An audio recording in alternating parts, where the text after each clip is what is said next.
About a month ago, I was a little bored and decided to replay one of my favorite games, Chrono Trigger. You probably heard of it, but if not, Chrono Trigger was an SNES game released in 1995 within the final few years of the SNES's run. I highly recommend you play it, so I'll only give a few spoilers, though the spoilers are pretty heavy. It takes place over millions of years of time.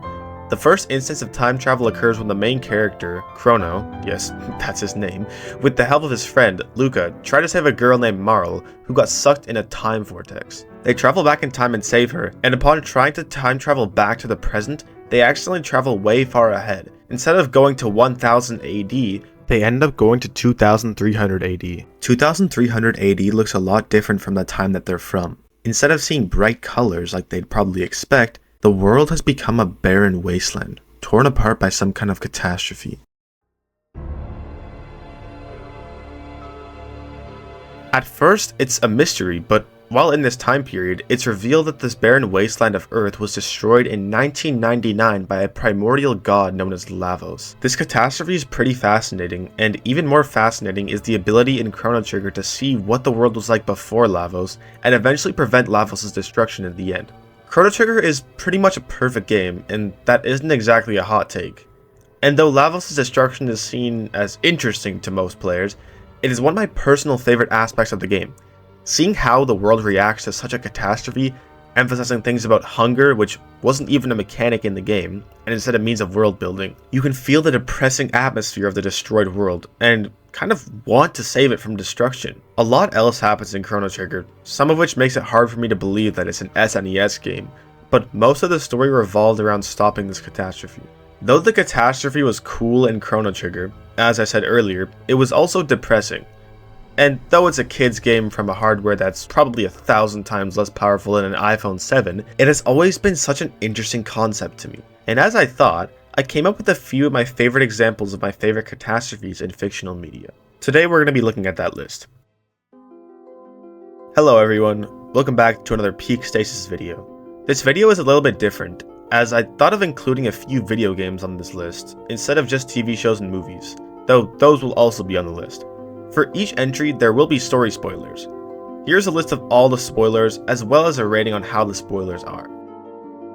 Chrono Trigger is one of my personal favorite examples of catastrophe, and there are a few things quite like it. Though I can think of a somewhat similar example that's also unique in its own regard, and it just so happens to be my favorite game of all time.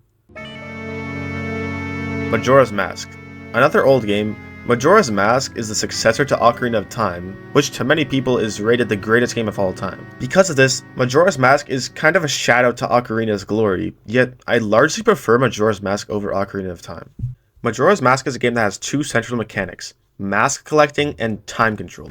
I'll get to the latter in a second. Each mask has a different property, and some even let you transform. The first area you visit, which is also the central area of the map, is Clock Town. Clock Town is a town bustling with life, where each NPC has his or her own schedule of events that they perform. But your main goal in Majora's Mask is to stop the moon from crashing into the land below, killing all the inhabitants of Clock Town. Though it is dark, at first, for me at least, I didn't really care about saving this world. As the moon is about to fall, you can rewind time back 3 days, losing almost all items except for key items, and doing the main quest to stop the moon from falling each time you reset. As you reset time each cycle, you start learning more about NPCs in Clock Town, and seeing them do the same thing in each cycle is pretty interesting. Additionally, you can affect these characters' set of events that they perform within 3 days. There are some side quests where you help the NPCs, only for you to reset time and have them go back to as they were. At the end of each cycle, you have the choice to play the Song of Time and reset time, or let the moon crash, which doesn't save your progress and kills all the people in the land of Termina. And I like to think by giving up in real life, you're effectively denying these people of freedom from catastrophe, which puts a lot of weight on you. This created an interesting conflict within me as I played it. Though it's just a game, every time I reset and did a set of actions, I knew I had to leave some stuff out. I couldn't help that one NPC every time I reset, so I was purposely not helping people.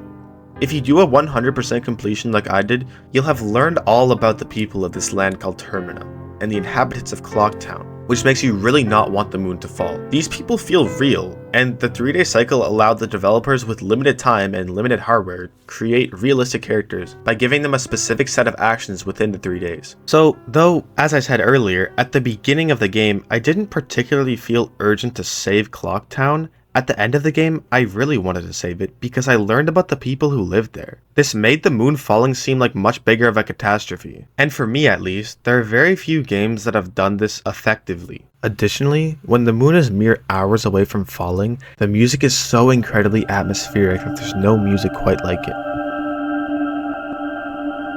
The kind of music that fills you with a deep sense of dread, and really helps with the immersion of the game. You can talk to NPCs and see how each of them react to the moon falling. You can feel their strong emotions. Some of them refuse to leave because they don't want to, some of them are in denial, and some of them are genuinely just sad. There will probably never be a game quite like Majora's Mask ever again, but I guess it's kind of poetic. Majora's Mask is a beautiful game, and I won't spoil the ending of it, but it is very rewarding. Also, if you play it, try to play the N64 version or the restoration mod on the 3DS version. Majora's Mask and Chrono Trigger are pretty unique and pretty weird in a good way, of course, but the catastrophe itself, or at least what it entails, is relatively simple. In Majora's Mask, everyone dies. In Chrono Trigger, the world becomes a barren wasteland. The causes of these catastrophes are unique and cool, but the actual effect isn't as unique as the third impact in Evangelion, for example. Neon Genesis Evangelion is a show about mech robots, but at its core, it's about the strong themes for characters, involving things like the characters' mental issues, trauma, and their very nature and condition. When the original ending to the show, also known as the episode 25 and 26 ending, I guess, got released, there was a lot of backlash. This was because there was no cool robot fights, and instead it was a total deconstruction of the main characters.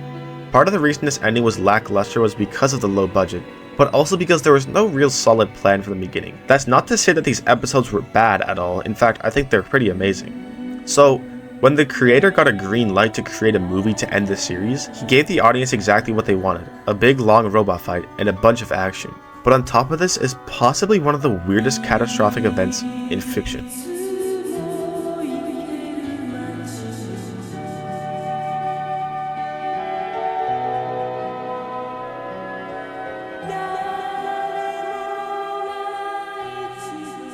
The main character, Shinji, is extremely depressed throughout the show. His mother is deceased, and his father, consumed by intense grief for his late wife, neglects him. This creates a void of no affection for Shinji. He isn't used to being loved or cared for, and more prominently, he isn't used to affection and intimacy. Throughout the show, we can see how he seemingly can't act normal and can't really show empathy even if he feels it. So, in the end of Evangelion, the shadowy organization known as theyre that has been controlling events throughout the entire show launches an attack on NERV HQ, NERV being the organization that creates the Evas, or mech robots, to fight the angels that attack Earth. Their goal is to achieve what is known as human instrumentality, which would remove all suffering from the world in theory.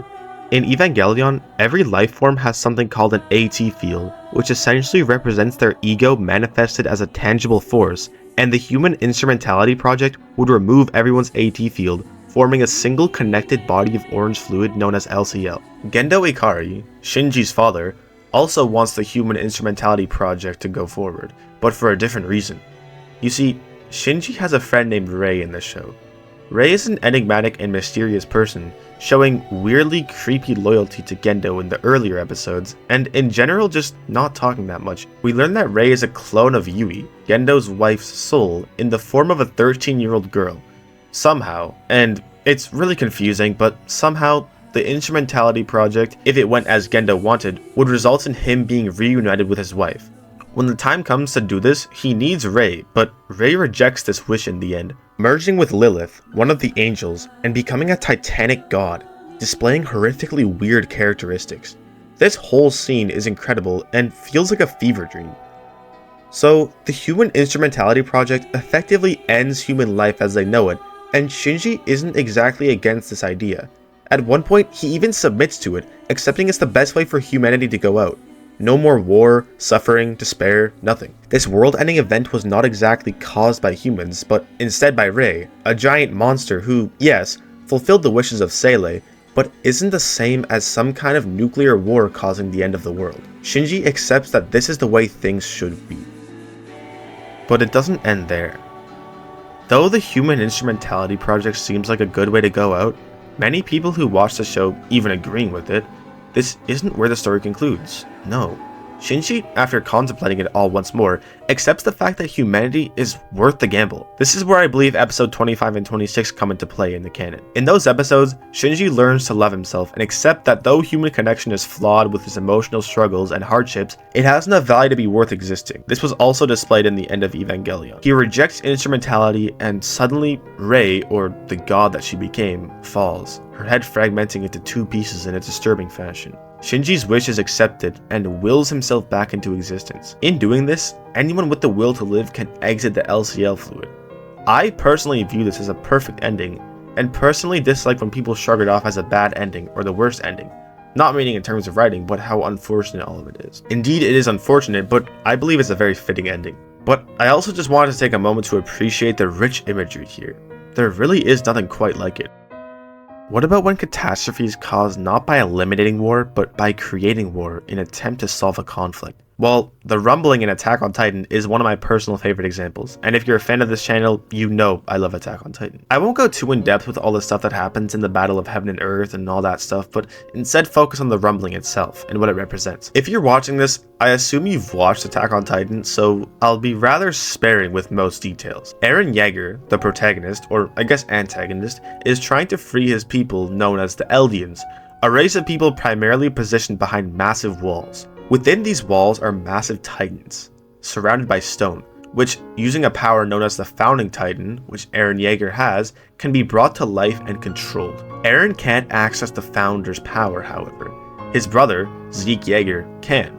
This is because Zeke is of royal blood from his mother, and Eren has a different mother. Zeke also has a differing plan from Eren, his plan being using the Founder's powers to euthanize all Eldians, making them unable to reproduce. This would eliminate all of the Titan conflict and issues, as only Eldians can use these Titan powers. Eren plays along with Zeke's plan, but eventually rejects it, gaining access to the Founder by talking to the original Founder in a different dimension. Again, really being sparing with the details. Anyway, Eren gets the power of the Founder, and the Titans within the walls begin to march onward. The reason the rumbling, in my opinion, is so brilliant is because at the beginning of the show, it is the outside world that seems to terrorize the people behind the walls, and the people behind the walls don't even know why they're being terrorized, which frames the people outside the walls as the bad guys, or the enemies. It creates interesting parallels seeing the outside world, the people that we've been conditioned by the perspective of the show to hate, being real people, just like those behind the walls. And just like those behind the walls, an overwhelming majority of these people who would eventually get trampled under the feet of marching titans didn't deserve it, and didn't even understand why it was happening. Attack on Titan highlights many concepts, one of which being the brutal nature of humans and moral grays. If the show was told from the perspective of the outside world, perhaps the people behind the walls would be seen as the true bad guys.